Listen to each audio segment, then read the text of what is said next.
합송경 법회입니다. 디가니까야 33번 합송경은 아시다시피 불교 교리의 요약집과도 같은 경전입니다. 그 중에 5가지 법으로, 그러니까 5가지로 구성된 법들 공부를 시작했는데, 첫 번째, 두 번째 주제가 오온과 오치온입니다. 그래서 색수상행식 5가지로 구성된 법이 있다. 요게 오온이죠. 그리고 색수상행식 5가지에 집착한 상태, 집착된 오온이란 것으로 오치온이란 법이 또한 불교 교리 안에 따지면 가장 중요한 개념으로 나타나는 거죠. 부처님 말씀이 그러니까 나는 누구냐? 라고 할 때 오치온이 바로 나다. 이 오치온이라는 것은 유신이란 말로도 쓰이는데 몸과 함께하는 상태의 어떤 존재, 이런 개념으로 욕계, 색계, 무색계라고 하는 중생세간의 존재는 몸과 함께하는 존재다. 오치온이다. 이런 부분을 이제 우리가 충분히 공부하고 있습니다. 그러다 보니까 뭐니 해도 중요한 거는 어쨌든 세상살이라는 게 무슨 말을 해도 뭐니 해도 산다는 것은 내가 나 아닌 것들과의 관계 맺음 속에서 살아가는 거잖아요. 그래서 불교 안에서 가장 중요한 한 가지가 있다면 바로 나라고 하는, 바로 이 나죠. 그리고 교리적으로 이 내가 무엇냐라고 하면 지금 우리가 공부하고 있는 오온의 집착 상태, 오치온이다. 이렇게 정리가 되는 거죠. 그러다 보니까 오온이 무엇일까라고 하는 부분을 그냥 색수상행식입니다 라고 보고갈 수 없는, 구체적으로 색은 무엇고 수상행식 각각이 무엇일까라는 부분을 우리가 부처님께서 정의해 주는 그대로 상세하게 아는 것이 불교 공부의 시작이자 끝이다. 이런 자세로 지금 오온, 오치온에 대한 공부를 진행하고 있습니다. 지난주에는 오온을 정의해주는 2개의 경전을 공부했습니다. 한 가지는 22번 상류다의 56번 취착의 양상경 또는 집착의 계열경, 이렇게 번역을 했죠. 그래서 색수상행식이 어차피 오온이라는 것은 쌓여있다라는 의미니까 어떠한 것들이 쌓여있는 것일까 라는 형상적인 측면에서 정의가 되었죠. 그래서 어떻게 보았나요? 기본적으로 색이란 지수합봉 4대와 4대가 결합된 것, 이렇게 정의가 됐죠. 수라는 것은 어떻게 정의되나요? 안촉에서 생긴 수, 내지 안입이설신의해서 의촉에서 생긴 수. 그래서 내입처, 외입처의 관계에서 융내입처를 기준으로 그러한 촉에서 생긴 수 6가지가 쌓여 있는 거, 이렇게 수가 정의됐죠. 반면에 상이라는 것은 이제 외입처 계열로 색, 성향, 미촉, 법의 상, 색상 내지 법상, 이 6가지의 상들이 쌓여 있는 거, 이렇게 정의가 됐고, 반면에 행이라고 하는 것은 좀 특별함이 있었죠. 행이 무엇냐라고 하면 6가지, 그러니까 색, 성향, 미촉, 법에 대한 어떤 6가지가 쌓여 있는데 행이 쌓여 있다 이렇게 나오지 않았죠. 행 대신에 의도라고 하는 사, 색사 내지 법사. 그래서 형성작용이다라고 하는 것은 구체적으로 형성작용을 하는 것은 무엇냐? 의도라고 불리는 것이다. 경전이 말하는 의도한 이후에 뭔가 말과 만어로 업을 짓는다. 또는 의도하는 동안 뭔가 말과 만어로 업을 짓는다.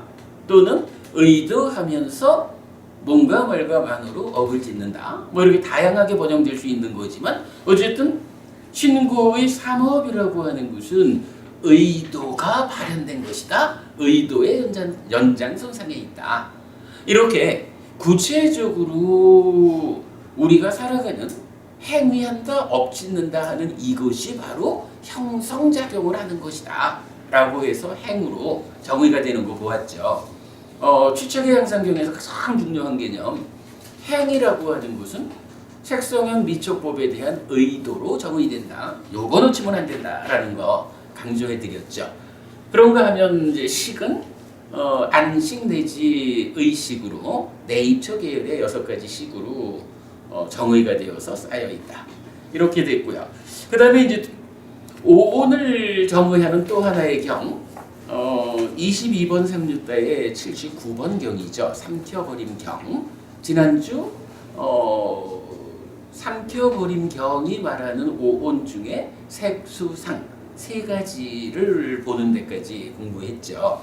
이럴 때 삼켜버림 경은 취책의 양상경과 달라서 취책의 양상경은 어떤 것들이 쌓여 있는 것이냐 이 측면에서 말했다면 삼켜버림 경은 색성형이 아니죠. 색수상행식 5가지가 어떤 성질을 가진 것들이냐, 어떤 성질을 가진 것들이 쌓여 있을 때 그것이 오온이냐 이 측면으로 보았는데, 색이라는 것은 어떻게 보았나요?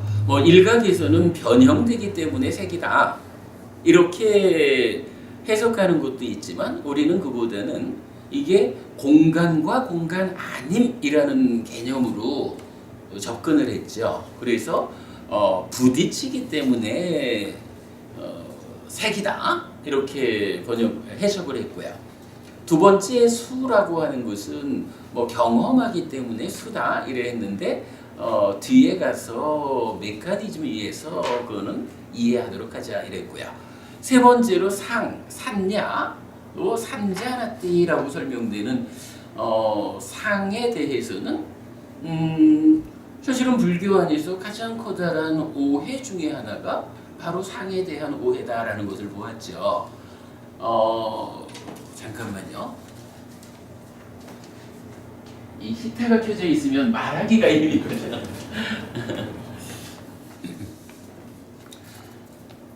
기존의 불교 학자들은 안과 색을 조건으로 안식이 있다라고 할 때 이 식이라는 것은 보이는 대상을 분별해 아는 개념이 아니라 단지 내 앞에 무언가 있다라는 알아채미다. 이것이 수를 거쳐서 상에 와야 비로소 상이 인식하는 그거다.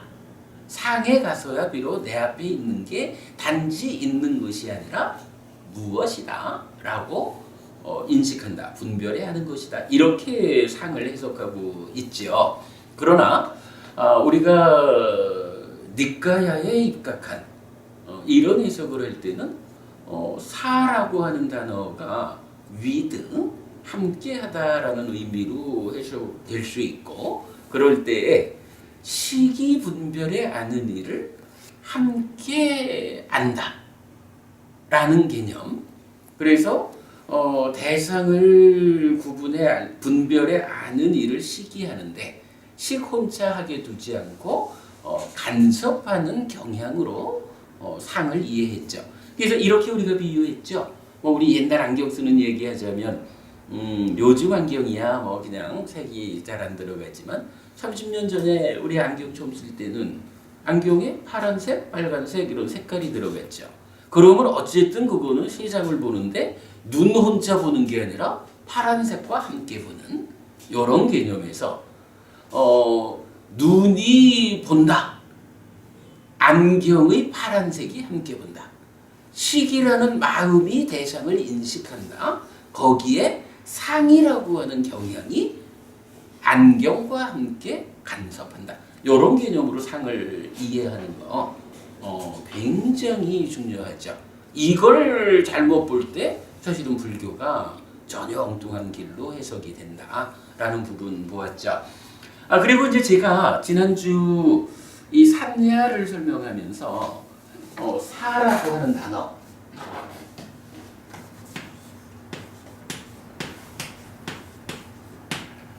산야가 상인데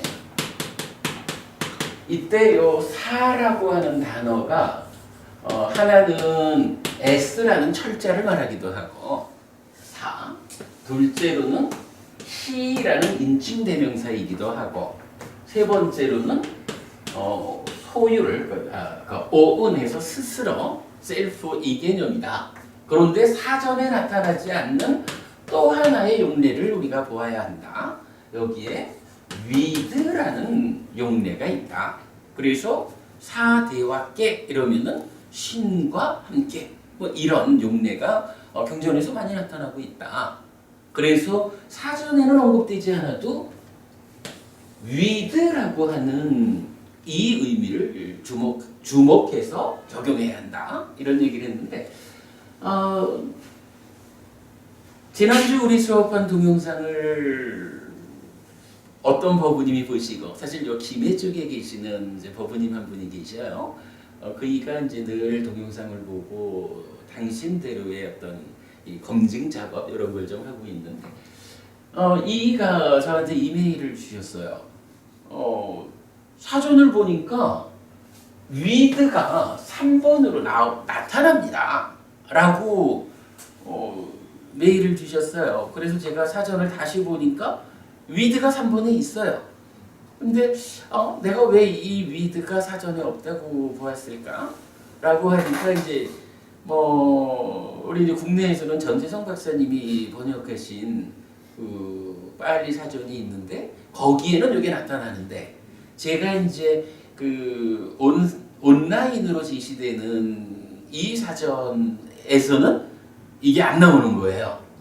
그리고 제가 요즘 공부하는, 그러니까 빨리 공부하는 그곳에 우리 이 박사께서도 사실은 사가 직접적으로 위드라는 개념으로 사용하는 것은 적절치 않다.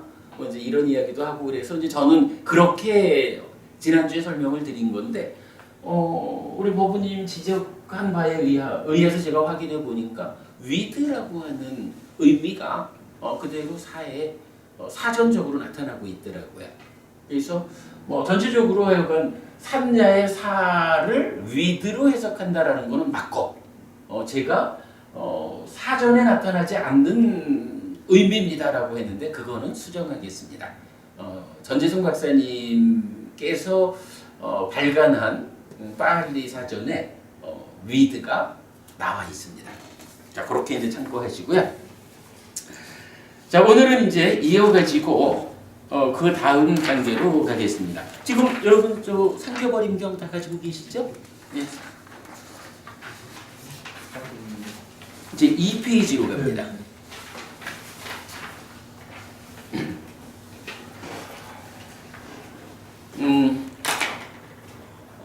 비구들이여 그러면 무엇을 상카라라고 말하는가? 유위에서 형성한다고 해서 행이라고 불린다. 그러면 무엇을 유위에서 형성하는가? 색이 아라는 유위에서 형성한다. 수가 아라는 유위에서 형성한다. 상이 아라는 유위에서 형성한다. 행이 아라는 유위에서 형성한다. 식이 아라는 유위에서 형성한다. 비구들이여 그러므로 유위에서 형성한다고 해서 행이라 한다.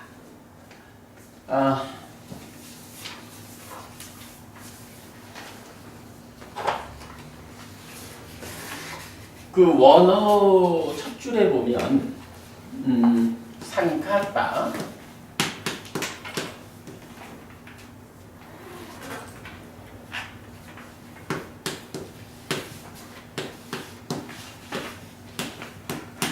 나피 상카론디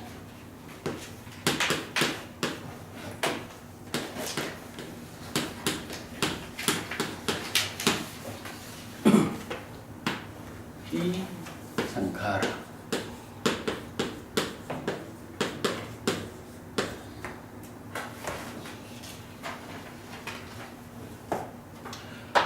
자, 이게 이제 어떤 의미냐 하면,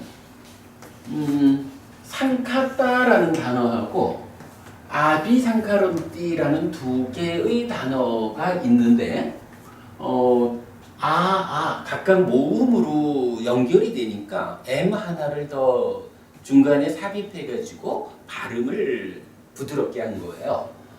이럴 때 상카타라고 하는 단어가 뭐냐 하면 유위라고 하는 단어예요. 그리고 아비상카론띠가 형성하다. 이러니까 이제 이게 두 개의 단어가 복합되어 있는 그러니까 복합 명사거든요.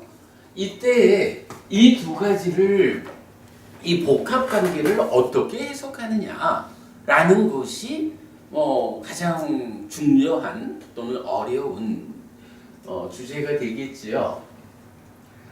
사실은 그동안 이 용어가 거의 그 해석이 되지 않았다라고 보아도 좋을 것 같아요. 왜 그렇게 말을 해야 되냐 하면 정보부님도 유위 반대말이 무위잖아요. 유위하고 무위하고 이 의미를 혹시 아시나요? 박보부님은 유위 무위가 무슨 뜻인지 아실까요? 넘어갈까요? 강보부님 어떠셔요? 유위 무위. 한번 찐이 있는 게 유이고 만들어 놓는 게 무이죠. 그래요? 사실은요, 무위라고 하는 이 단어가 어디에 나오는 단어죠? 이 단어가 도덕경에 나오는 단어예요.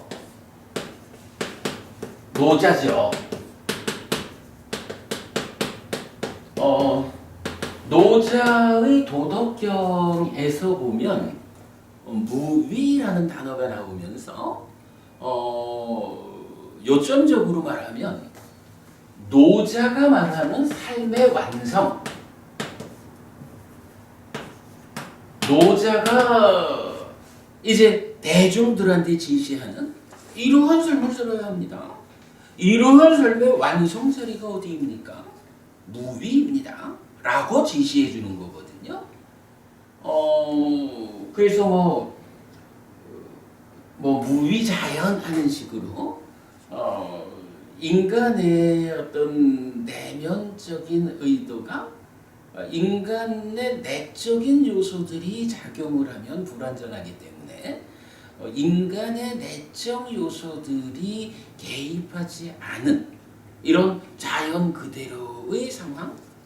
이제 이런 식으로 제가 이렇게 설명하는 거는 좀 적절하지 않겠지만 우리가 대략 그렇게 이해할 수 있는 노자가 도덕경에서 삶의 완성으로 제시하는 말이 무위인 거예요.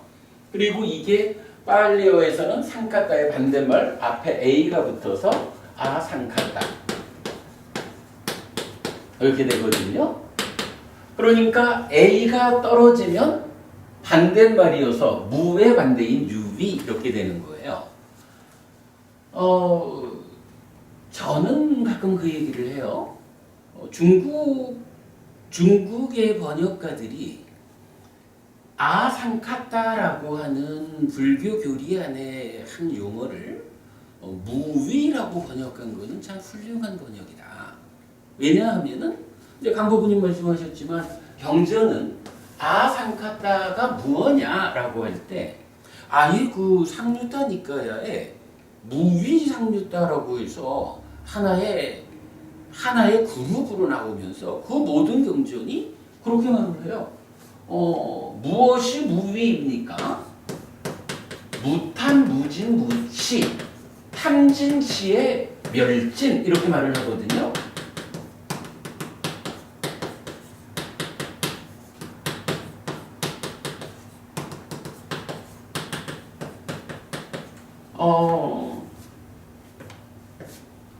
탐진치가 탐진치가 멸한 상태다. 완전히 부서진 상태. 이것이 아상카타 라고 정의가 되는데 강복부님이 한 번 더 말씀해 보실래요? 이 무탐무진 무치, 탐진치 없음이라고 정의되는 또 다른 용어가 하나 있죠. 불교 안에. 탐진치 없음. 그렇죠. 열반, 닉바나라는 게 있잖아요. 이 이야기는 뭐냐 하면 무탐무진 무치라고 정의되는 아상카타, 이것이 열반하고 같은 말이라는 거예요. 그러니까 열반이라고 하는 것은 탐진치가 완전히 제거되어서 삶이 완성된 어떤 성과물, 깨달음의 산물, 이렇게 이제 말하는 거라면, 무위라고 하는 것은 우리 삶의 저 내면의 자리에서 어떠한 상황이 만들어질 때, 달리 말하면 번뇌라는 것에 영향을 받는 중생의 내면의 삶의 과정, 여기서 번뇌를 완전히 부숴가지고 번뇌의 영향을 받지 않는, 즉 번뇌 때문에 생겨나는 탐진치라고 하는 이것이 형성되지 않는 이러한 내적인 완성 상태, 열반이 실현되기 위한 조건의 개념, 이렇게 접근해도 좋을 것 같은데, 어쨌든 이렇게 내용상으로 열반하고 같은 개념으로 아상카타가 나오는 거예요. 그러니까 요거를 표현하자면 뭐라고 해야 되겠어요? 불교에서는 이게 삶의 완성이잖아요. 그죠? 중국에서 번역을 할 때 아상카타라고 하는 어찌 보면 중국에서는 없던 개념이었겠죠. 그러니까 그 개념을 번역을 하려고 보니까 중국에도 노자가 도덕경을 통해서 설명한 삶의 완성 자리로의 무위가 있다. 그러니 무탐무진 무치라고 정의되는 열반의 동의어인 아상카타도 삶의 완성이다라는 개념에서 무위라고 번역을 하자라고 번역이 되었겠죠. 제가 볼 때는 요거 아주 훌륭한 번역이라고 생각을 해요. 그러나 여기서 한 가지 놓쳐서는 안 되는 것이, 정부부님, 제가 이 말 참 강조하거든요. 삶의 완성이라는 개념으로 무위라고 번역한 거는 좋다, 훌륭하다. 그러나 불교 신자의 입장에서는 절대 놓쳐서 안 되는 것은, 이거를 내 니카야는 잘 모르겠다. 우리가 한문권에 있으니까 한문으로 설명되는 무위라고 하는 이 말이 불교 안에서 삶의 완성이다. 근데 무위가 무엇냐라고 하니, 노자가 도덕경에서 말하는 그런 인간의 내적인 영역이 개입하지 않는 어떤 상황? 이게 정확한지 제가 잘 모르겠지만 그렇게 이해를 하고 있어요. 그것으로, 그래서 무위자연이라고 말해주는 그것이 무위다. 이렇게 무위를 해석해버리면, 그때는요, 정보부님 이거 어떻게 말해야 되겠어요? 그럴 때는 이렇게 무위를 이러한 무위라고 받아들이는 사람은 정확하게 말하면 불교 신자일까요? 노자 신자일까요? 우리가 이 개념을 놓치면 안 되거든요. 그래서 우리가 사실은 가능만 하면 번역본보다는 원전에 의지해서 공부를 해야 되는 거지만, 분명히 부처님은 삶의 완성 자리를 무위라고 말한 게 아니라 아상카타 이렇게 말하는 거예요. 그리고 이 아상카타가 무엇냐라고 하면 탐진치가 없는 상태다. 번뇌의 영향에서 완전히 벗어난 상태다. 그래서 열반과 같은 것이다. 이렇게 부처님은 아상카타를 정의해 주거든요. 이걸 다만 번역의 과정에서 편의상, 말하자면 편의상 노자를 차용해가지고 무위라고 번역한 것뿐인데, 여기에서 번역한 상태만 보아가지고 그러므로 불교의 완성은 노자가 제시하는 그런 무위다 라고 받아들이면 이제는 이거는 불교가 아니라 노자교가 돼버리는 이런 상황이거든요. 그래서 결론적으로 무위라는 번역은 훌륭하다 하겠다. 그러나 불교 신자는 노자가 제시하는 삶의 완성하고 부처가 제시하는 삶의 완성이 다르다. 우리는 노자를 따르는 사람이 아니라 부처를 따르는 사람이다. 라는 이 정의를 놓치지 않아야 한다는 거예요. 그래서 상카타 무위라고 하는 상카타는 이제 유위지. 유위, 무위 요 반대되는 두 단어의 개념을 절대 노자적으로 이해해서는 안 되고 부처님이 직접 정의하시는 대로 탐진치가 있다라고 하는 상태는 상카타 요거고 삶의 과정에서 그리고 없는 상태가 되면 그것이 무위다 라고 하는 탐진치와 연결된 번뇌와 연결된 개념에서 상카타라고 하는 이 단어를 이해해야 한다. 요 개념은 진짜 이거 놓치면 불교 못한다고 봐야죠. 하여간 그때는 불교 신자 아니라고 말해도 과언이 아닐 거예요. 그런 상태에서 이렇게 무위와 유위라는 것이 알려지는 상태에서 이제 행이 뭐냐? 상카라. 상카라가 뭐냐? 라고 할 때 이제 부처님은 다시 이렇게 정의를 해주는 거예요. 탐진치와 함께하는 삶의 과정. 그거를 유위라고 한다? 상카타라고 한다. 그런데 아비상카론띠 형성한다라고 하는 하나의 과정이 있다. 근데 이 형성하다가 앞에 56번경에서는 어떻게 정의가 됐죠?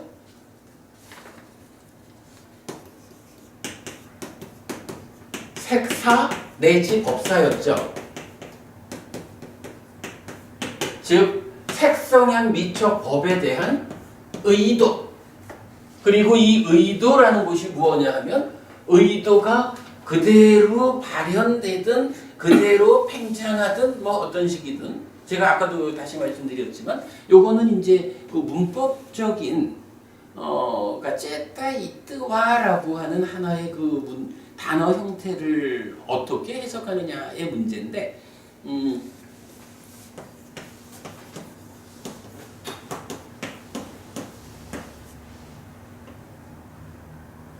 장미 있던가 요런 형태가 되면 요게 이제 뭐 연속체 또는 절대체 이렇게 이제 문법적으로 나타나는데 이게 이제 한 가지 의미는 뭐뭐한 이후에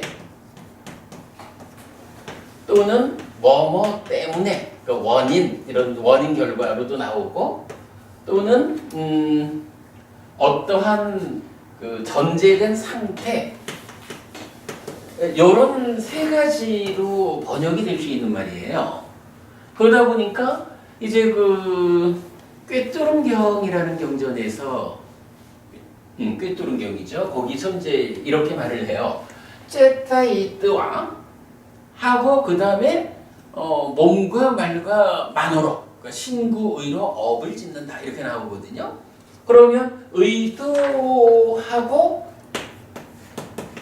신구의 업을 짓는데 이 신구의 업이라고 하는 이것이 의도한 이후에 몸과 말과 만으로 업을 짓는다 이런 개념인지 의도했기 때문에 신구의로 업을 짓는다 이렇게 봐야 할지 의도하고 있는 상태 지금 의도하고 있어 의도하고 있다라는 그 상태가 그대로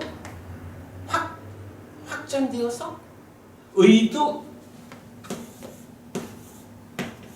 의도라는 이 상태가 그대로 몸으로 행하는 마음으로 행위하는 것이고 이어서 몸과 말로 행위하는 이것이 그대로 팽창된 개념인지 뭐 이런 거는 문법적으로는 구분이 안 돼요.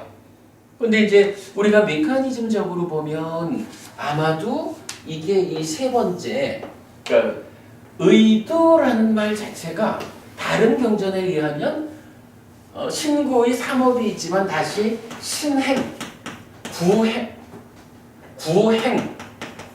의행으로도 나타나고 신사, 부사, 의사로 다시 이렇게 나타나거든요. 신업이라고도 불리고 신행, 신사 이런 식으로도 불리는 거야.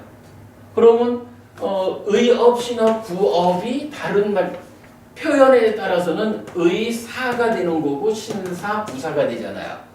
그러니까 똑같은 의도라는 것이 하나의 의도가 작게 보면 의도한 이후에 뭔가 말감안으로 행위를 하는 것 이렇게도 되지만 또 의도의 개념을 폭넓게 보면 행위하는 전체 영역이 의도인 거야.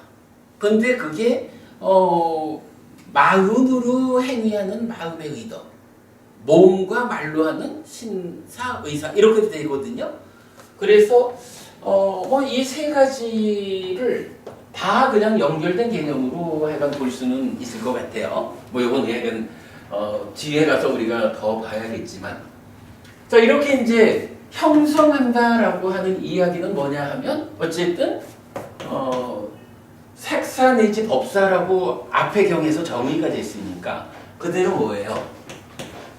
형성한다는 것은 의도하는 것이고 이것은 그대로 행위하는 것이고 그대로 업을 짓는 것이죠.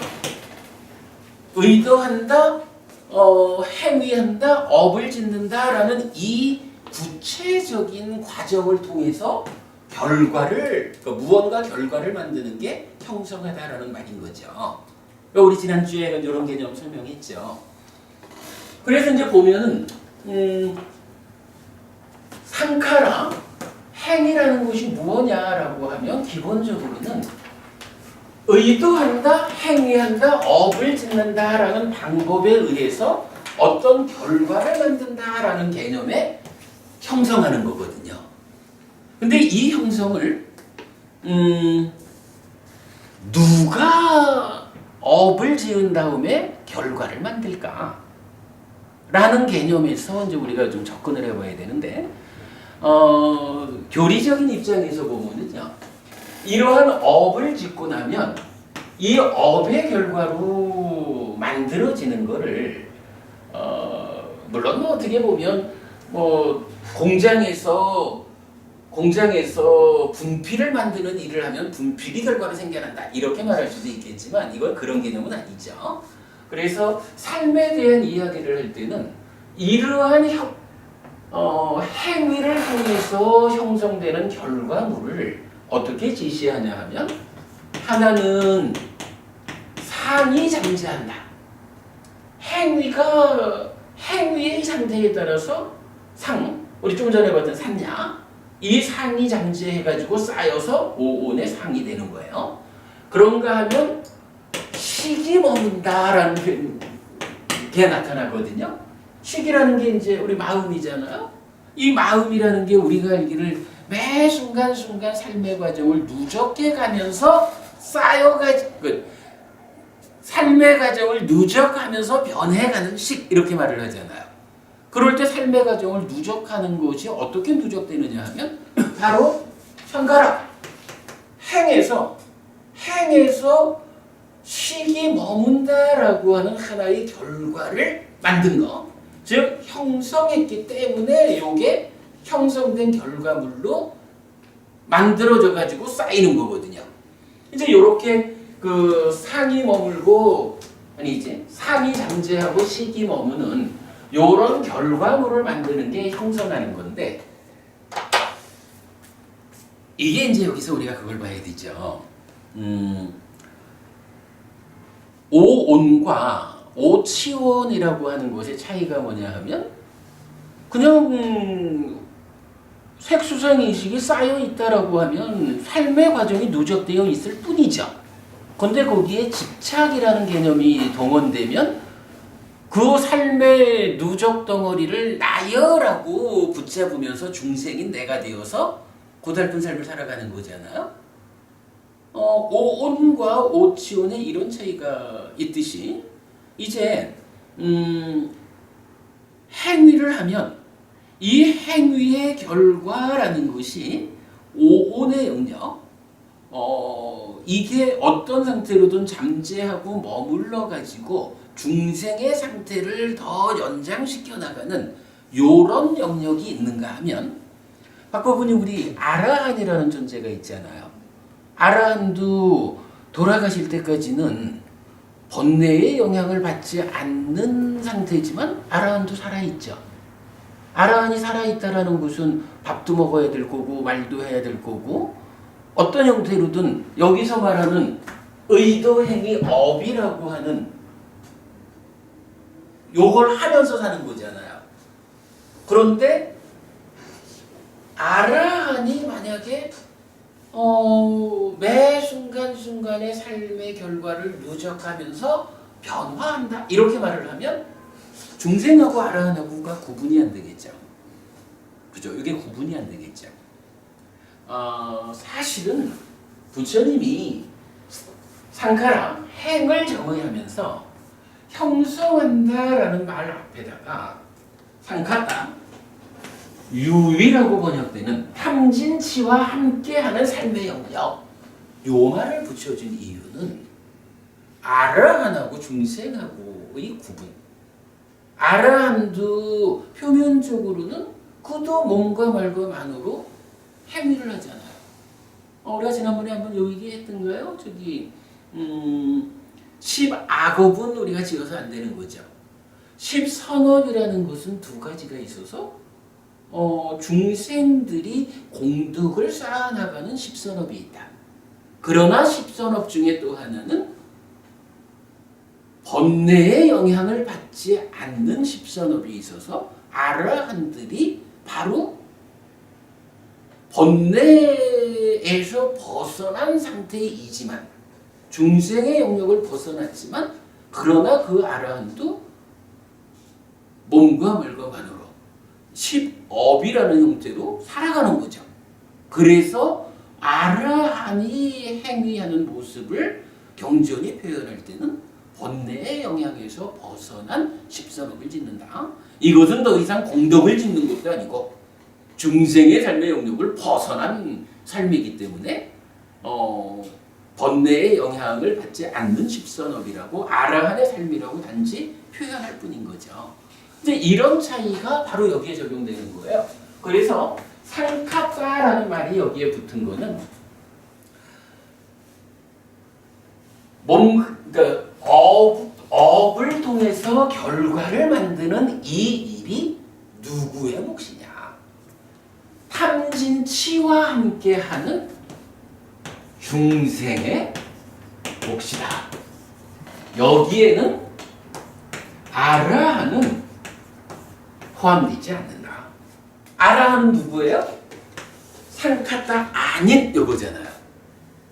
경전에는 아상카타 마비상카론이란 말은 없어요. 그러니까 무위적인 형성 이런 개념은 안 나타나요. 그러니까 아라한의 개념은 일단 형성이란 개념 자체를 넘어섰기 때문에 표현 안 되고 다만 오온의 행을 정의할 때는 이렇게 업을 통해서 결과를 만드는 것인데 그것이 누구의 몫이냐? 탐진치의 영향을 받는 번뇌의 영향을 받는 유위적인 중생의 영역에서 중생들은 행위를 하면 그 행위의 결과로 상을 잠재시키고 식을 머물게 하는 그래서 삶이 누적되어 가지고 윤회가 연장되어가는 이런 결과를 만드는 이런 부분을 설명하고 있거든요.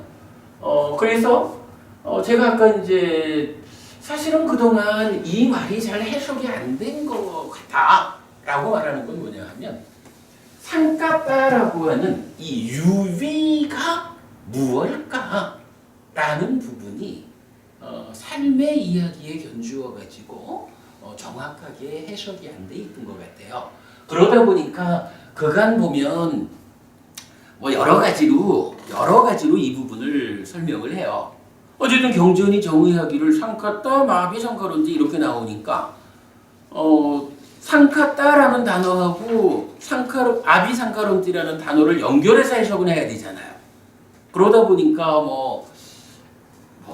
이게 좀 번역이 좀 되게 애매하게 나타나요. 그래서 상카따를 형성된 거 이런 개념으로 봐서 형성된 거를 다시 형성한다. 형성된 거를 계속해서 형성한다. 또는 이걸 음식과 연결해서 설명하는 사람도 있어요. 음식이라는 게 한 번 음식된 거를 한 번 조리된 거를 다시 조리 이런 식의 여러 가지로 설명을 하고 있는데 제가 볼 때는 그 이유가 상카따라고 하는 이 말을 그냥 이제 보통 말하는 대로 조건적인 거 형성된 거 이렇게 이제 해석을 하다 보니까 보세요. 상카따를 형성된 거라고 개념을 잡으면 이 상카라 행이라고 하는 것도 우리는 조금 번역을 달리하지만 보통 형성된 거라고 똑같이 번역을 하잖아요. 형성된 거하고 형성하는 거하고 형성된 거에 차이가 없어. 이 자체를 구분하지 않고 그러니까 형성된 거를 다시 형성한다고 해서 형성이다. 이런 식으로 이제 번역이 되고 있는데 요거 아무튼 우리가 삶의 메커니즘적으로 해석을 하게 되면 행은 탐진치와 함께하는 중생의 영역에서 의도하다, 행위하다, 업을 짓는다라는 구체적 방법에 의해서 상을 잠재하고 식을 머물게 하는 그 형성, 그러한 결과를 만드는 것으로의 형성작용, 그게 행위다. 이렇게 이제 결과를 말할 수가 있어요. 이 부분이 사실은 얼마나 어려운 얘기냐 하면 불교학자들은 그렇게 말을 해요. 불교 형이상학 중에 박보부님 불교 형이상학이란 말 들어보죠. 사실은 불교 안에서 널리 쓰이는 말이거든요. 불교 형이상학 중에 가장 어려운 용어 중에 하나가 바로 행이다. 이렇게 말을 해요. 왜 행이 첫째로 불교 형이상학이라고 분류가 되냐 하면 상카따와 아비상카론지가 합해져서 상카라가 됐는데 개념적으로 말하자면 상카따를 이해하지 못한 거야. 이해되지 않는 것 위에서 어떤 상황을 거쳐서 만들어지는 거니까 이거 형이상학이 되어버리는 거예요. 그 중에서도 가장 어려운 것이 하나다. 이런 식으로 이제 불교학자들이 표현을 해요. 그러나 사실은 상카따가 무엇일까라는 부분을 우리가 삶의 이야기 위해서 이해하고 나면 사실은 이게 어려울 게 전혀 없어요. 지금 우리 이렇게 설명하면 어렵나요? 탐진치와 함께하는 중생의 영역에서 중생의 영역 유위라는 그 영역에서 의도한다, 행위한다, 업을 짓는다라는 구체적인 형성 방법, 과정에 의해서 상을 잠재하고 식을 머물게 하는 이런 형성 작용이 뭐냐? 상카라, 행위다. 사실 이거 어려울 게 없잖아요. 삶을 이해하느냐 못하느냐에 따라서 전혀 어렵지 않은 용어를 부처님의 입장에서는 상상할 수 없는, 부처님은 삶을 형이상학으로 말하지 않잖아요. 우리 삶에 아주 심오한 영역이 있을 때 그 심오한 영역을 깨달음을 통해서 밝혀서 드러내 보여주는 게 부처님이지, 부처님은 삶을 떠난 형이상학적인 개념을 불교 안에 포함시키지 않거든요. 그런데 바로 이런 개념에 이해되지 않을 때 불교 안에서 형이상학이란 개념이 생겨나 버리는 거죠. 이런 부분을 우리가 좀 분명히 보아야 하고요. 자, 그런 상태에서 자, 일단 그 행에 대한 첫 번째 문장 이렇게 본 겁니다. 유위에서 그 중생의 입장에서 형성작용을 하기 때문에 행이다. 이렇게 본 거예요.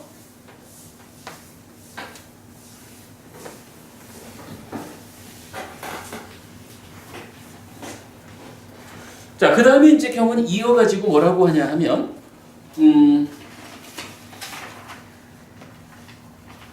그 원전의 두 번째 줄 보면, 낀자 상카타 마비 상카론띠,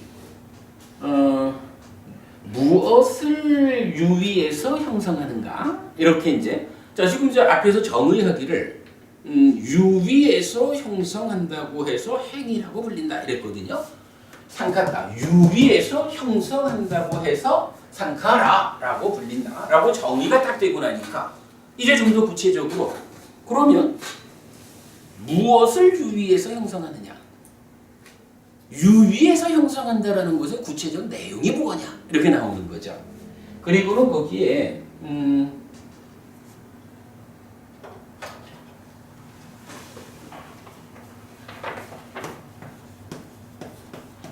루빵,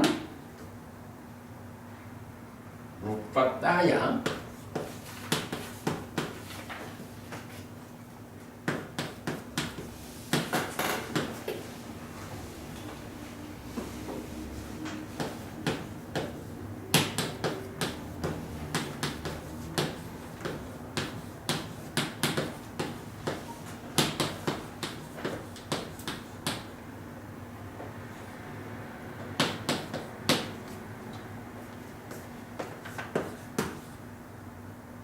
외다는 외다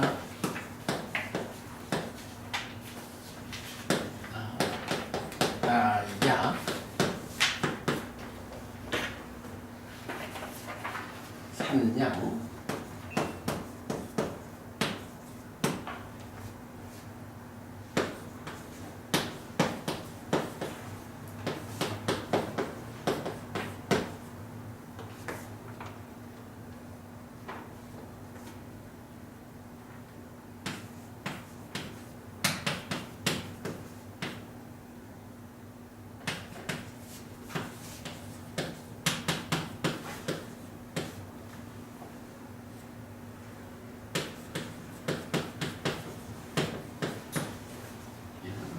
민야랑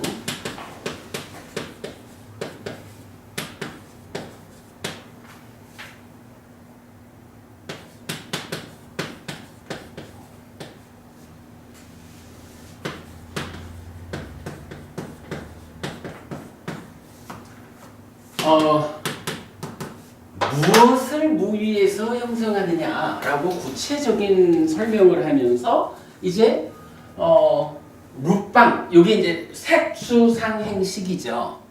근데 요 룻방 그러니까 M으로 붙고 요 상태는 뭐냐면 이제 이게 주격 목적격일 때 목적격이에요. 그래서 색을 어떤 상태로 유위에서 형성한다 라고 말을 하는 건데 이제 마찬가지 요거 루빠따 웨다나따야, 그러니까 루빠따야 웨다나따야 산야따야 상카라따야 민야나따야 요 부분이 뭐 마찬가지죠.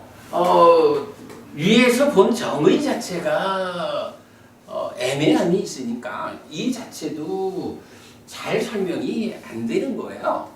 그런데 이제 저는 이 부분을 어떻게 풀었느냐 하면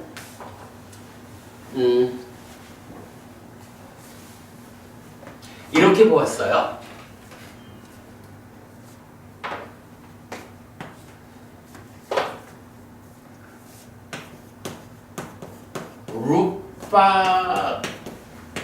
루빠따야라는 말이 루빠 색이죠. 더하기 아따 요 아따라는 게 뭐냐 하면 아뜨만이라고 말하는 아거든요. 그러니까 산스크리트는 아뜨만이고 빨리 요새는 아따잖아요. 여기에 이제 이게 어떤 격의 변화로 아따야라고 격의 변화를 나타내고 있는데 사실은 이 격의 변화가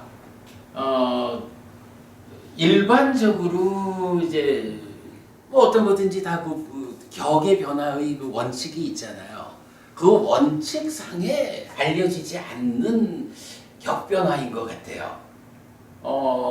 아마도 하여간 이 아따라는 단어가 어떤 의미를 함축해서 문법적으로 어떻게 해석이 돼서 아따야라는 말로 형태로 됐는지 하는 거는 뭐 저도 관심을 가지고 계속 더 봐야 되는데 아마도 이게 어떤 그 정해진 원칙에 나오지는 않는 걸로 아직까지 하여간 저는 그걸 확인을 못했어요. 자 이런 상태로 이제 놓고 보면 요 부분 하나는 좀 더 숙제로 두고 푼다라고 하고 요거를 어쨌든 루파하고 아따하고의 연결된 단어 이렇게 본다면 이거는 이제 어떻게 해석이 될 수 있냐 하면 루빵 하니까 색을이잖아요. 색을 상카타 마비상카론띠 유위에서 형성한다. 그래서 형성작용이다. 이렇게 이제 말을 하는데 그 중간에 요 내용이 들어가는 거예요. 그러면 요 내용을 어떻게 말할 수가 있나요? 루파하고 아따라는 두 개가 결합된 단어니까 이건 뭐 물론 어떤 여러 가지로 뭐 해석을 할 수 있겠지만 이제 가장 이 정의에 걸맞는 해석을 해보자면 저는 이거를 이렇게 해석한 거예요.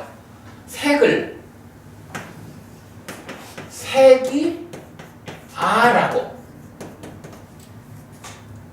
아라고 유의해서 형성한다. 지금 요런 해석은 아직까지 없어요. 그런데 이게 상카타 마비상카론띠 요 말 자체가 뭐냐 하면 유위에서 형성하는 거잖아요. 유위라는 말은 뭐냐 하면 어쨌든 탐진치 있음의 상태. 근데 탐진치 있음이라고 하는 것은 기본적으로 번뇌가 함께하는 상태가 탐진치로 설명되는 거잖아요. 이럴 때 이 번뇌라고 하는 것의 근본 자리에는 무엇가 있냐 하면 상라라정이라는 존재 자체에 대한 오해, 전도된 상이 있는 거거든요. 그 근본 자리에 무엇냐 하면 원래는 무상고 무와 부정이에요. 존재하는 것들이. 그런데 이거를 중생들은 어떻게 보나요? 상라가정이라고 나 자신을 오해하잖아요. 내 삶에 만나지는 모든 것들이 다 무상고 무와 부정이라 나와 나 아닌 것들 모두가. 그런데 이것들을 상라가정이라고 대표적으로 참되지 않은 무아인 것을 참되다. 아요, 아트만이요. 이렇게 전도된 상태로 삶을 사는 게 중생이잖아요. 그 개념을 우리가 적용해서 보면 아따라고 하는 요 말이 루파와 함께 있다라는 것은 루파 이퀄 아따야. 색이 곧 아요. 색이 무아가 아니고 색이 아요. 라고 색이 아다라고 전도된 그러니까 오해 상태의 삶을 사는 것. 무엇은? 색에 대해서 색이라는 것은 그러니까 색을 대상으로 업을 지으면서 색을 대상으로 업을 지을 때에 아라는 어떻게 짓는다는 거예요? 이 색은 무아인 것이요. 무상고 무아요. 이렇게 존재의 실상 위에서 마주하고 삶을 살아가니까 알아하는 이러한 뭐 상을 잠재시키고 식을 머물게 하는 이런 형성작용을 안 하잖아요. 근데 중생은 어떻게 되냐 하면 뭐 여러 가지 상황이 있겠지만 그 근본 자리에 내가 지금 대상으로 하는 이 색이 사실은 아뜨만이요 라는 대상에 대해서 아뜨만이요 라고 하는 오해된 상황을 실어가지고 산다는 거죠. 그러할 때에 그게 바로 뭐냐 하면 유의에서 형성한다라고 말하는 유의라는 개념이죠. 이게 뭐 조금 이따가 뭐 시간이 다 돼 빨리 봐야겠네. 보겠지만 사실은 국내든 국외든 여러 번역들이 이 부분에 대해서 사실은 보완하지 못했어요. 저도 사실 이거 지난번 오온과 관련한 법회를 할 때 설명하지 못했어요. 요번에 그간 공부들이 이게 좀 쌓여지니까 이 부분을 해석할 수 있게 됐어요. 요거 타당한 해석입니다. 자, 제가 이제 우리 요 깨달음 교재를 한 가지 좀 볼 거라 했죠. 3페이지 보겠습니다.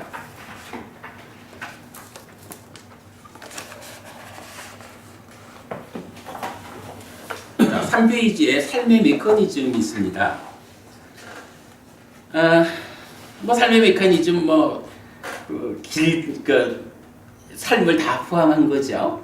여기 지금 보면 가운데에 딱가에서 가래의 형성 또는 자기화 과정이 있고요. 뭐 요거 우리가 깨달음의 본 영역으로 보는 거죠.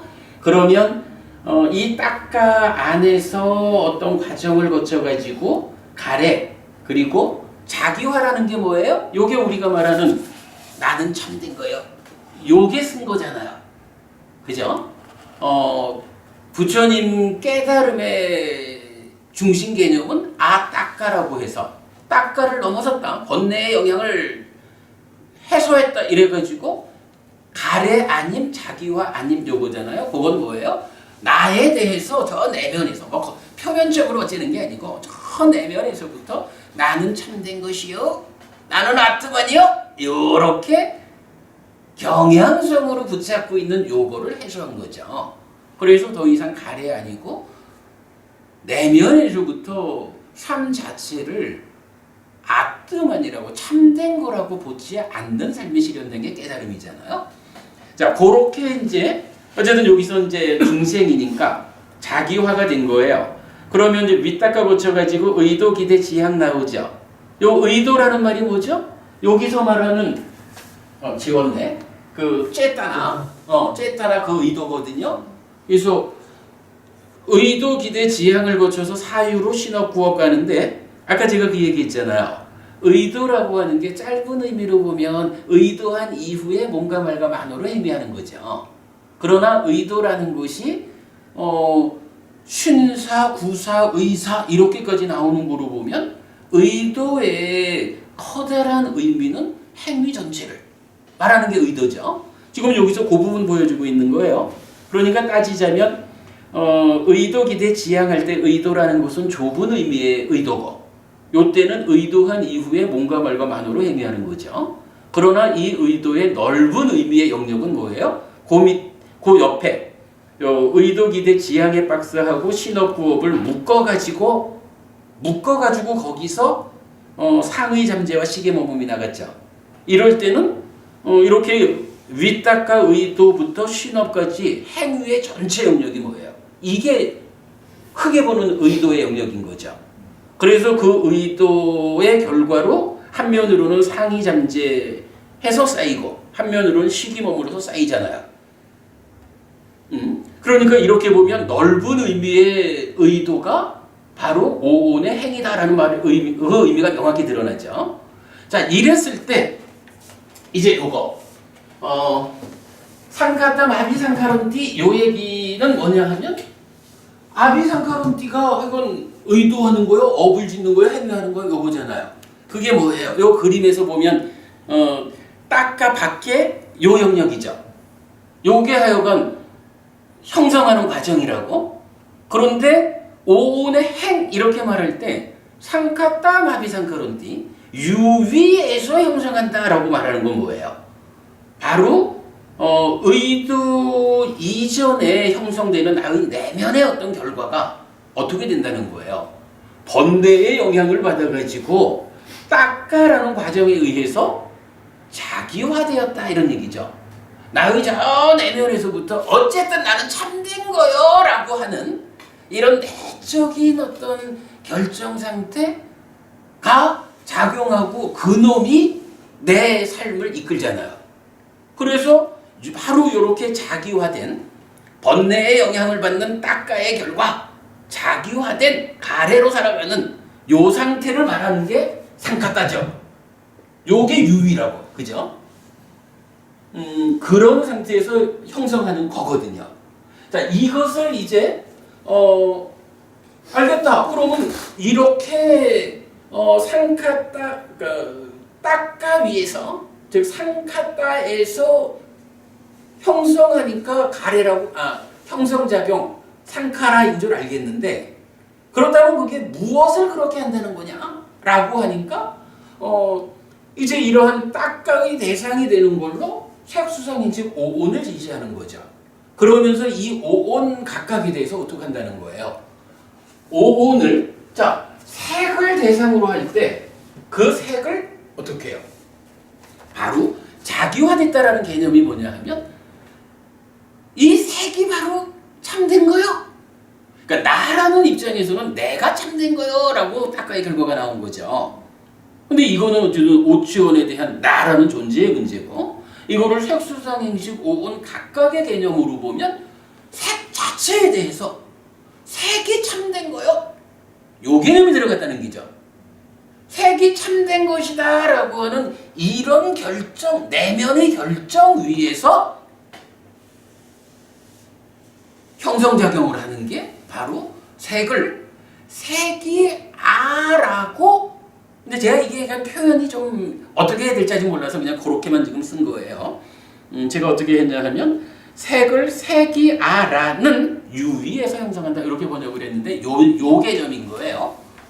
이게 사실은 우리 법회가 풀어내는 삶의 메커니즘, 삶의 현실 위에서 형이상학 아닌 상태로 풀어내는 결론인 거예요. 그래서 요게 각각이 색수상행식 모두에 대해서 색을 색이 아라고 유위에서 형성한다. 수를 수가 아라고 유위에서 형성한다. 상을 상이 아라고 유위에서 형성한다. 행을 행이 아라고 유위에서 형성한다. 식을 식이 아라고 유위에서 형성한다. 이렇게 제가 해석을 한 거예요.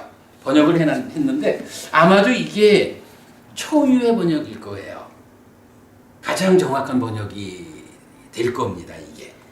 자, 그 부분만 한번 다시 읽어볼게요. 오늘은 뭐 결국 행 하나를 설명하는 시간이 되겠어요. 그렇지만 행을 한다라고 하는 거는 불교에서 그간 학자들이 말하는 불교형 이상학에서 가장 어려운 용어 중에 하나라고 분류되는 그 행을 우리가 오늘 아는 거니까 이건 뭐 굉장한 의미가 있는 거죠. 자, 다시 한번 그 부분만 읽어볼게요. 비구들이여, 그러면 무엇을 행이라고 말하는가? 유위에서 형성한다고 해서 행이라고 불린다. 그러면 무엇을 유위에서 형성하는가? 색을 색이 아라는 유위에서 형성한다. 수를 수가 아라는 유위에서 형성한다. 상을 상이 아라는 유위에서 형성한다. 행을 행이 아라는 유위에서 형성한다. 식을 식이 아라는 유위에서 형성한다. 비구들이여, 그러므로 유위에서 형성한다고 해서 행이라 한다. 오늘 드린 자료를 하나 보겠습니다. 오온의 정의 번역 비교라고 했어요. 제가 지금 설명하기도 이렇게 어려운 주제를 오늘 공부를 했잖아요. 근데 제가 일방적으로 페피 스님이 설명하는 이것을 받아들이시오 이렇게 말하고 싶은 생각은 없어요. 해피 스님은 방금 우리가 깨달음 교재에서 봤던 이런 삶의 메커니즘이라고 하는 부처님이 법을 설한 의도를 삶의 위에서 해석한 이런 번역을 제가 말씀드린 거고요. 우리를 포함해서 7군데가 이 하나의 문장, 이 문단을 어떻게 해석했느냐 하는 부분을 표로 만들어 봤어요. 자, 첫째로 자, 지금 이제 삼켜버린 경입니다. 79번 경. 색수상행식 5온에 대해서 번역을 이렇게 보죠. 자, 요런 얘기입니다. 온 해서 색수상행식 있고 니까야하고 밑에 괄호에서 PTS 돼 있죠. 요건 뭐냐 하면 괄호가 없는 거는 우리 공부의 기준이 되는 6차 결집본이에요. 그러니까 테라와다 불교에서는 이제 공식적인 원전이죠. 그런데 니까야를 로마나이즈한 PTS가 있잖아요. 사실은 굉장히 큰 업적을 세우다 보니까 많은 곳에서 PTS본을 중심으로 공부를 하죠. 그래서 괄호가 없는 거는 6차 결집본과 PTS가 같은 거고요. 괄호가 있는 것은 괄호 속이 PTS예요. 자, 그렇게 볼 때 색은 루파, 그리고 왜 색이냐라고 할 때 루파띠 해가지고 부딪히기 때문에 이렇게 봤잖아요. 그건데 PTS는 이제 루파띠 해서 좀 유가 장음으로 다르게 나타나요. 자, 색에 대해서 우리는 근본경전 연구회는 우리가 보통 이제 한국 불교에서 일반적인 용어들, 대략 저기 반야신경에서 쓰이는 정도는 우리가 불교 공부하는 사람들은 그 정도 용어는 다 알잖아요. 그래서 이제 우리가 색수상행식이다, 안이비설신이다 이런 부분은 꼭 번역하지 않으려고 그래요. 번역을 하면 오히려 더 우리말 번역이 더 좀 어색해질 수가 있거든요. 자, 그런데 어쨌든 우리는 그냥 색이라고도 하고 필요에 따라서는 물질이라고도 번역을 해요. 초기불전 연구원이죠. 이거 잘못 썼네. 초기불전 연구원, 강목 스님, 대림 스님 계신 초기불전 연구원에서는 색을 물질이라고 번역을 했고요. 우리는 루파띠를 부딪히다라고 해석을 했는데 초불련에서는 변형되다라고 번역을 했어요. 그리고 한국 빨리 성전협회 전재성 박사님 운영하시는 협회지요. 여기는 그러니까 빨리 성전협회가 PTS거든요. 그러니까 PTS 한국 지부 개념이 되겠죠. 전재성 박사님이세요. 루파를 물질이라고 번역했고 루파띠를 변형되다라고 번역을 했어요. 그러니까 두 곳이 같대요.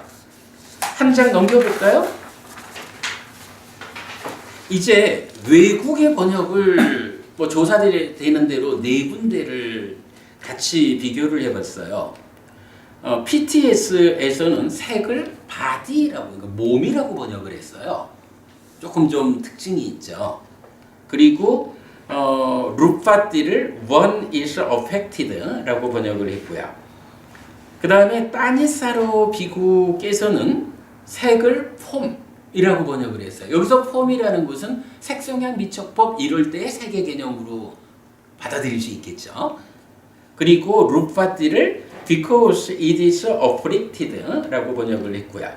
그 다음에 비쿠보디, 세계적으로 가장 권위 있는 번역이 요즘은 사실 비쿠보디, 비구스님 번역이죠. 색을 폼으로 번역했고, 루파띠는 it is deformed, 변형되다라고 하는 번역의 출처가 비구보디스님인 것 같아요. 그 다음에 마이클 올즈라는 분이 formed it had been emerged라고 번역을 했어요.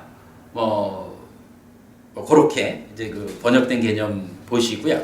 그 다음에 다시 앞으로 돌아와서 수를 보면 수 웨이다나입니다. 그리고 6차 결집본에서는 왜 웨이다나이냐라고 하면 웨타야띠 경험의 경험한다고 해서 외다 수다 이렇게 이제 외다야띠가 되는데 PTS에서는 외티야띠가 돼요. 그러니까 A하고 I가 다르죠.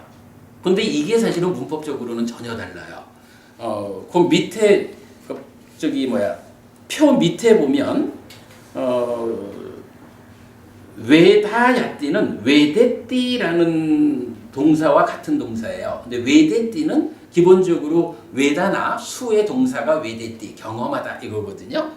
그런데 외티야띠는 외대띠의 그 수동태가 돼요. 그러니까 이건 다르죠. 그러니까 외다야띠는 외대띠 자체고, 그러니까 뭐 외딕 이러니까 이제 베다에서는 그렇게 쓴대요. 뭐 그런 개념이고, 외디야띠는 수동 형태가 되니까 능동과 수동으로 달리 본 거예요. 자, 그랬을 때 근본경전 연구회는 외다나 수 또는 느낌, 경험 이렇게 문맥에 따라서 쓰고 있어요. 그래서 이러한 그러니까 즐거운 느낌을 경험하는 것이 수다. 또는 지금 경험하고 있는 즐거운 느낌이 수다. 이런 식으로 문맥에 따라서 수를 해석하고 있고, 외다야띠 경험하다 이렇게 번역하죠. 초기불전연구원에서는 느낌, 느끼다 이렇게 번역을 했고요.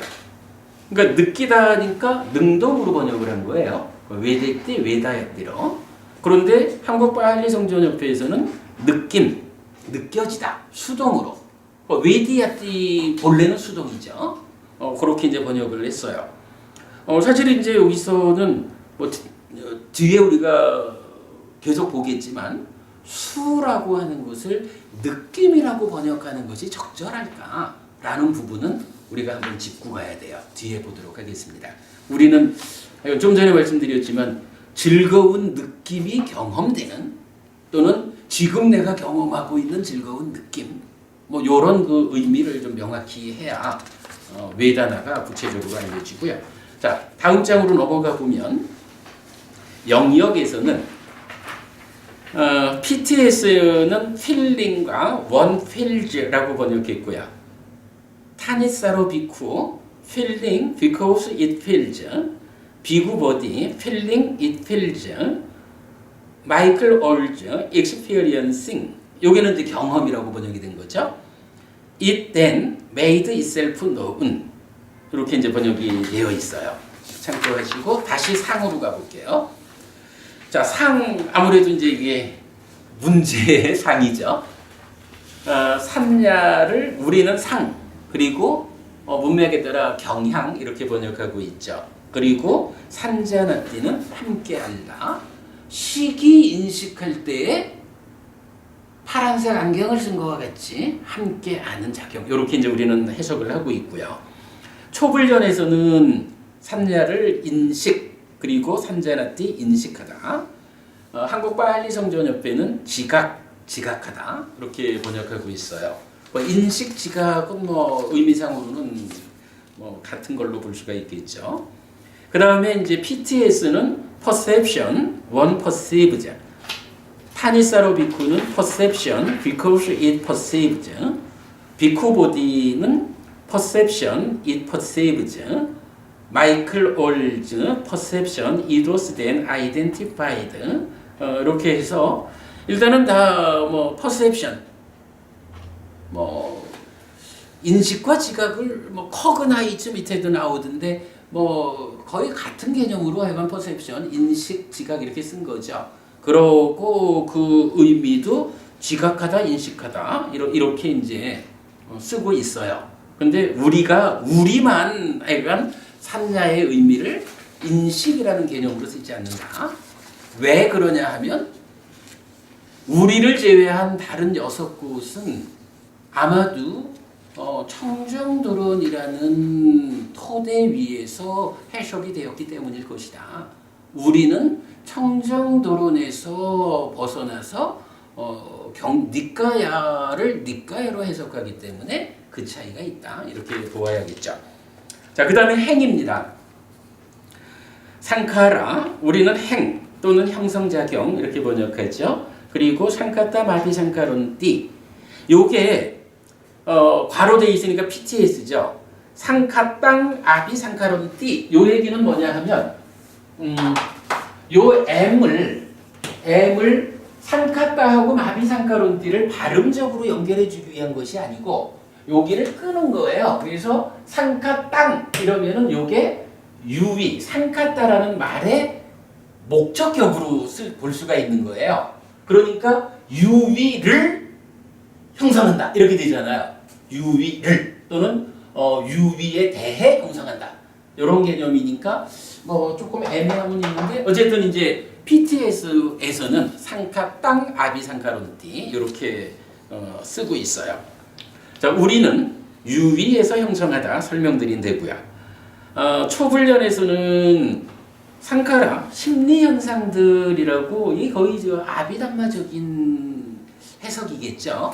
심리 현상들 이랬고 형성된 것을 계속해서 형성하다 이렇게 해석하고 있고요. 한국바알리성전협회는 형성 그리고 유위로 조작하다. 유위라는 점에서는 우리와 같이 봤는데 조작이란 말로 또 설명하고 있어요. 그 다음에 이제 외국 번역을 보면 PTS는 더 activities compounds 해서 뭔가 이제 활동적인 이런 부분을 이제 설명하고 있고 because they compose a compound 하여간 뭔가 형성된 것을 다시 형성한다 이런 개념으로 설명이 되는 거죠. 타니사로 비쿠 publications because they publicated things. 여기서도 마찬가지 이렇게 되어 있는 걸 또 다시 하는 이런 개념으로 설명하고 있고요. 비쿠보디 volitional formations 뭔가 이제 의지적으로 형성하는 그래서 이제 보면 초불련에서도 의도적 행위라는 표현을 쓰는 게 요 비쿠보디 스님의 번역하고 연결되는 개념 같아요. 그 다음에 they construct the condition 등 이렇게 보고 있고요. 그러니까 대부분이 보면 이 상카따라고 하는 개념을 이렇게 탐진치가 함께한 중생의 삶의 영역에서 행위를 통해서 어떤 결과를 만드는 이런 해석까지 접근을 못하고 있는 거죠. 그 다음에 이제 마이클 올즈는 oven making, it was then an oven made conjured up oven making 이렇게 나왔고요. 자, 그 다음에 이제 식에 대해서는 다음 주에 공부할 거지만 일단 이제 같은 번역 상태만 보면 우리는 윈냐나를 식 이렇게 번역했어요. 식이라고 한 건 뭐냐 하면 윈냐나 한문으로 식이라고 번역됐는데 이거를 우리말로 다시 번역을 하려니까 적절한 우리말을 저는 못 찾겠는 거예요. 그래서 그냥 식으로 이렇게 두었고요. 위자나띠 인식하다라고 번역했고요. 초불련에서는 뭐 제일 많이 알려져 있죠. 아르마리 식별하다 이랬는데 뭐 뒤에 한번 볼 거지만 이제 우리하고는 조금 이제 시각을 달리하고 있죠. 한국바알리성전협회에서는 의식과 식별하다라고 했는데 이 의식이라는 부분은 사실은 좀 잘 볼 필요가 있어요. 박보부님 식이 그 취착의 양산경에서 설명할 때 어떻게 정의되죠? 쌓여 있는 게? 식은 구별해서 아는 거 아닙니까? 아니 그거는 이제 삼켜버린 경이고 앞에 경자는 쌓여 있는 상태잖아. 거기서는 안식, 이식, 비식, 설식, 신식, 의식 6개의 식의 무덕이잖아요. 이럴 때에 식이라는 말하고 의식이라는 말은 같이 볼 수 없죠. 이 얘기지 뭐. 식이 의식을 집합관계로 식 중에 이러면 8개가 되나? 안식, 이식, 비식, 설식, 신식, 의식 이 6가지를 합해가지고 식이라고 하잖아. 의식이라는 것은 뭐 6분의 1이거든. 식 자체를 의식이라고 번역하는 거는 제가 볼 땐 이거는 좀 적절치 않아요. 전 박사님한테 좀 미안하지만. 자, 그리고 이제 외국에서는 어떻게 번역하나 하면 PTS에서는 consciousness, one is conscious. 타니타로 비쿠 consciousness because it cognize. 이제 cognize란 말이 나오고요. 비쿠 보디는 consciousness it cognize. 마이클 올즈 consciousness it was then recognized. 이렇게 이제 번역이 돼요. 뭐 식에 대한 정의는 이제 다음 주에 더 공부를 하겠습니다만은 전반적으로 보면 근본경전연구회의 해석 번역이 국내의 두 기관과 해외의 네 곳에 번역하고 사실은 뭔가 본질을 좀 달리하는 것이 보이죠. 이거는 이런 의미를 말할 수 있어요. 경전을 번역하는 데는 두 가지 도구가 있다. 번역의 도구 두 가지가 있어요. 강부부님, 번역하려면 어떤 두 가지가 있어야 될까? 한 가지는요, 어학적인 능력이 있어야 돼요. 빨리요 모르고 빨리요 경전 번역 못하잖아요. 사실은 해피스님은 이 어학적인 능력이 많이 부족해가지고 다른 분이 번역하는 것보다 서너 배 시간을 들여야 경전 하나를 번역하고 해서 눈도 침침하고 힘들어요. 그러나 어쨌든 어학적인 능력 없이는 번역을 못하죠. 그런가 하면 또 한 가지 번역의 도구는요.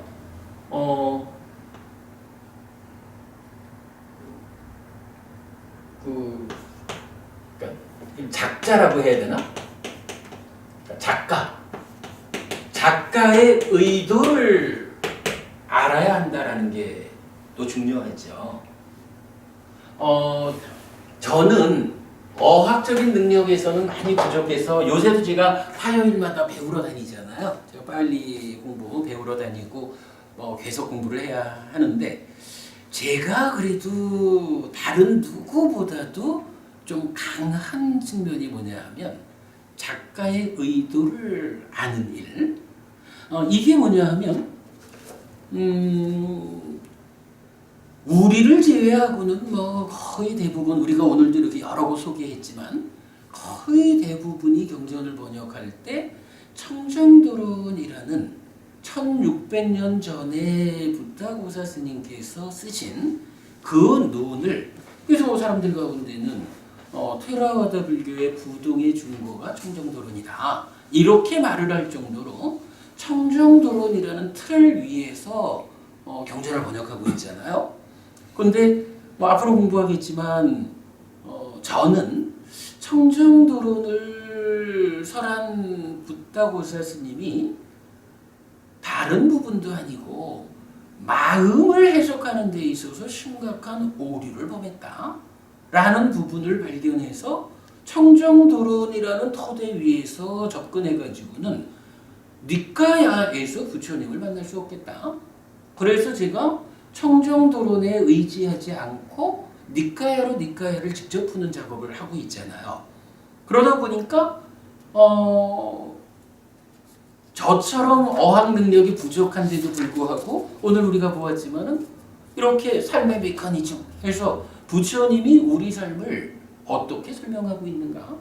부처님이 상카라라는 것을 설명했을 때 부처님이 의도하는 거는 바로 이러한 메커니즘적으로 설명할 수 있는 따까라고 하는 내면의 영역이 번뇌의 영향을 받아가지고 그 결과로 가래가 되었다, 자기화되었다, 나는 참된 것이요! 라는 내면의 결정 상황 위에서 의도, 달리 말하면 신구의 삼업의 과정을 통해 가지고 참된 것이라는 거짓된 설정 때문에 행위의 결과로 상이 잠재하고 식이 머무는 이렇게 부처님이 설명하는 삶의 이야기 번호 붙여주면 12연기가 되는 이런 측면을 구명하게 되고 이 위에서 니까야를 해석하게 되니까 이제 저는 이 세상 누구보다도 자신 있게 말할 수 있는 거는 딱 그건 거예요. 빨리어에 대한 문법적 이해가 부족한 부분은 다른 분들의 도움을 받아서라도 내가 계속 공부를 해가면서 해결할 수 있지만 이렇게 부처님의 의도라고 하는 또 하나의 번역의 도구, 이 측면에서는 우리가 가장 정확하게 경전을 번역할 수 있는 우수한 도구를 가지고 있다. 그러다 보니까 지금 7군데의 번역을 비교하는 과정에서 청정도론 위에서 경전을 해석하는 다른 기관들의 번역과 청정도론에서 벗어나서 닉가야로 직접 부처님을 만나는 부처님의 의도대로 경전을 해석하는 번역하는 우리의 번역이 다르다. 그러다 보니까 사람들에 따라서는 해피스님 번역하는 거는 혼자만 주별나 저거는 틀렸겠지 뭐 이렇게 우리를 보는 사람도 많겠지만 그러나 우리가 공부를 통해서 드러내는 성과라는 측면에서는 그렇게 오랜 시간이 지나지 않아가지고 우리가 정말로 부처님 가르침의 진정에 접근했다. 요새 우리 이제 하는 말이 뭔가요? 불교를 부처님에게로 되돌리는 불사가 이렇게 진행되고 있다라고 말하고 있는 거죠. 차이가 많습니다만은 저는 이러한 해석에 대해서 아주 확고한 자신감을 가지고 설명드리고 있다라는 부분 말씀드리고요. 오늘 여기까지 공부하도록 하겠습니다. 자, 수고하셨습니다.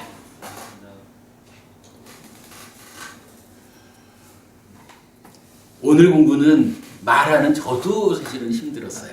이게 오죽하면 학자들이 불교 형이상학 중에 가장 어려운 용어의 하나가 상카라다 이렇게 말을 할까?